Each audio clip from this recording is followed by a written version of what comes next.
What's up, everybody? It's J-Rock, and I'm coming at you with another episode of the J-Rock Show. Now, today, I'm going to be talking about my personal SimWorld U Top 10 Way Too Early preseason rankings. Now, the SimWorld U commitment period is still open for a few more weeks, and there has still been a lot of high-level commits already, with also a lot uncommitted. Now, I'm going to split this up into two parts, with this being part 1 and the 5 through 10 spots. Starting off at number 10, I've got the Georgetown Hoyas.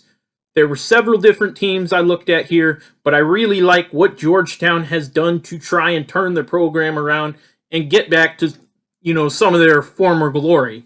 JoJo Kearney should be one of the best defenders in all of SWU, and Keith Singleton and Jay Laster can add a bit of scoring punch on the offensive end. This might be a little controversial due to their struggles in recent years, but I'm going with the Hoyas as my way too early preseason 10th ranked team. Now at number 9, I'm going to go with Villanova.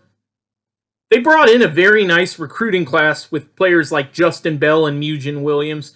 Plus they have Aaron Lovejoy returning, and I think a potential front court of Williams and Lovejoy. I mean, we're talking 2 7-footers basically. Twin Towers 2.0 question mark? In all seriousness, the Wildcats should finish as one of the top teams in the Big East. All right, now in the 8th spot, I'm going with the Duke Blue Devils.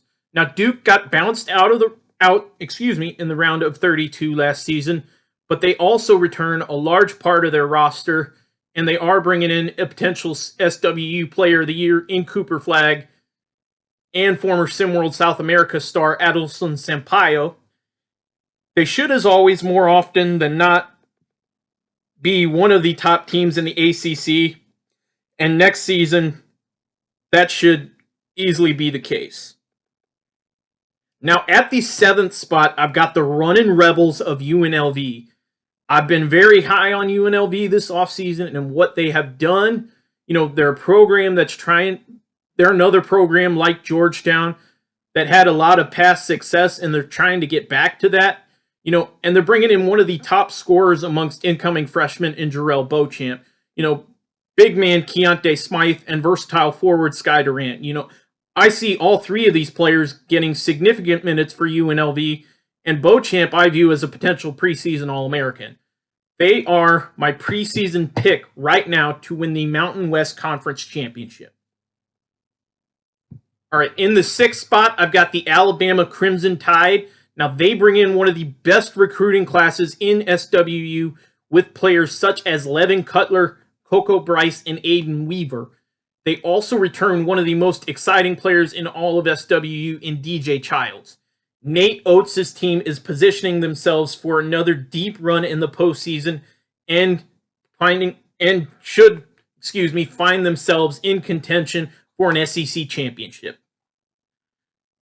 All right, now for the final spot of part 1 today, the 5th spot, I've got the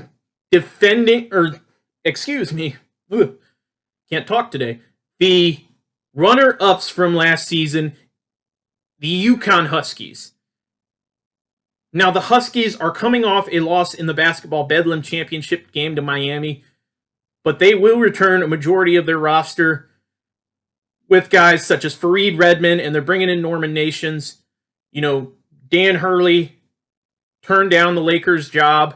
He's staying at UConn. He should have them contending for a Big East title and a possible run at a SWU championship. All right, that's going to do it for today's episode of the J-Rock Show. Thank you all for tuning in to part 1. Get ready for part 2 next week. And as always, see the game, be the game. J-Rock out. Peace.